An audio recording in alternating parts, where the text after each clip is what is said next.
warahmatullahi wabarakatuh. Waalaikumsalam warahmatullahi wabarakatuh. Alhamdulillahilladzi anzalal qalama lil kitaba wal kitaba lil qiraah wal qiraah lil ma'rifah wal ma'rifah lil ibadah wal ibadah lillahi ta'ala. Asyhadu an la ilaha illallah wa asyhadu anna Muhammadan abduhu wa rasuluh la nabiyya wa la rasula ba'da amma ba'du. Pertama-tama marilah kita panjatkan puja dan puji syukur kita kehadirat Allah Subhanahu wa taala yang telah memberikan rahmat serta hidayahnya kepada kita semua sehingga kita dapat berkumpul di masjid yang insyaallah diberkahi oleh Allah Subhanahu wa taala. Kemudian salawat dan salam semoga selalu tercurahkan kepada Nabi agung kita Nabi Muhammad sallallahu alaihi wasallam, suri tauladan bagi kita semua yang telah membawa kita dari zaman kejahiliaan menuju zaman terang benderang penuh ilmu pengetahuan seperti pada saat ini. Jamaah a'azani Allah wa iyyakum. Manusia diberikan oleh Allah Subhanahu wa taala kefitrahan yaitu cinta. Setiap manusia pastilah memiliki cinta. Setiap manusia yang normal pastilah memiliki cinta. Rasa cinta terhadap wanita-wanita, rasa cinta terhadap barang yang ia punya, rasa cinta terhadap jabatan yang ia punya, yang bahwasanya semua ini sebenarnya sudah disyariatkan oleh Allah Subhanahu wa taala. Allah Subhanahu wa taala berfirman dalam surat Ali Imran ayat 14 yang berbunyi, Zuyyina lin-nasi hubbus syahawati minan nisa'i wal banina wal qanatir والقناطير المقنطرة من الذهب والفضة والخيل المسومة والأنعام والحرث ذلك متاع الحياة الدنيا. Saya ulang ya teman-teman. Zuyyina lin-nasi hubbus syahawati minan nisa'i wal banina wal qanatiril muqantarati minadh dhahabi wal fiddati wal khailil musawwamati wal an'ami wal harth.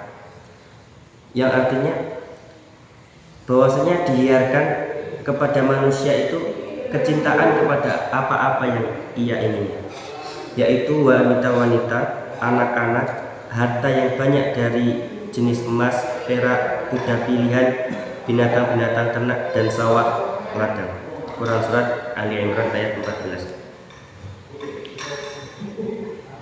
Jamaah azani wa iyyakum. Ada beberapa poin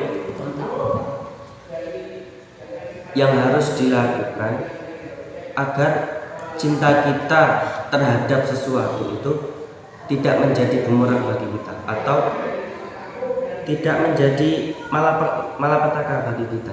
Yang pertama adalah kita menanyakan kepada diri kita secara pribadi apa manfaat kita mencintai sesuatu tersebut. Jika kita menanyakan kepada diri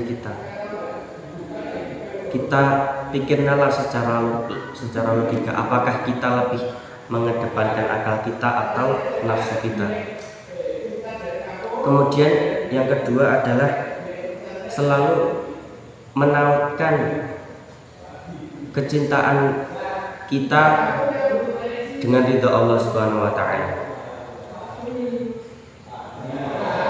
Ini adalah suatu perkara yang sangat penting, bahwasanya ketika kita mencintai suatu perkara dan perkara itu kita kaitkan dengan Allah Subhanahu wa taala, atau seperti halnya kita sering mendengar sebuah perkataan ana uhibbuki fillah atau yang lain sebagainya, maka ketika kita mengaitkan kecintaan kita sesuatu kepada Allah Subhanahu wa taala, kepada ridha Allah Subhanahu wa taala, maka insyaallah kecintaan kita itu akan menjadi pahala dan akan sangat bermanfaat kepada kita. Kemudian yang selanjutnya adalah kita menggunakan akal pikiran kita dengan jernih. Janganlah kita mengedepankan hawa nafsu sebelum kita memikirkan dengan baik tujuan kita mencintai sebuah hal tersebut. Baik tidak kita mencintai hal tersebut, baik tidak kita mencintai hal tersebut untuk kehidupan kita di dunia dan untuk kehidupan kita di akhirat. Kemudian yang selanjutnya adalah jangan sampai kita mencintai sesuatu dan menjadikan kita lupa dengan zikir kepada Allah Subhanahu wa taala. Misalnya ukhtiku di sana baru ngapain?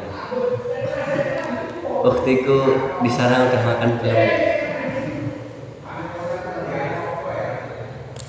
Dan menjadikan kita lupa terhadap zikir kepada Allah Subhanahu wa taala, mengingat Allah Subhanahu wa taala. Semoga Allah Subhanahu wa taala menjauhkan kita dari hal-hal yang seperti ini. Kemudian yang selanjutnya adalah jangan sampai kecintaan kita terhadap sesuatu menjerumuskan kita ke dalam kesyirikan. Di zaman Nabi Nuh alaihissalam terdapat umat yang sangat mencintai wali-wali, yang sangat mencintai wali-wali Allah, yang dimana mereka sangatlah taat dalam beribadah kepada Allah Subhanahu wa taala. Saking berlebihannya mereka dalam mencintai wali-wali Allah tersebut, mereka membuat patung-patung yang berbentuk para wali mereka. Nah, ketika wali-wali mereka telah meninggal dunia, patung-patung itu dijadikan sebagai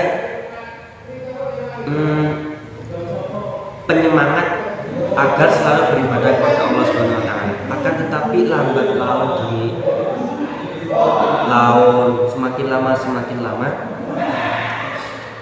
iblis laknatullah alaih menyesatkan umat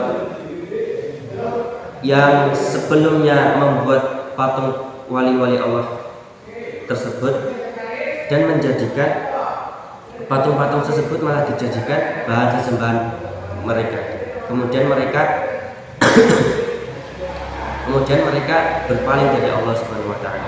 Nauzubillah tsumma nauzubillah. Teman-temanku, a'azzanillahu wa iyyakum.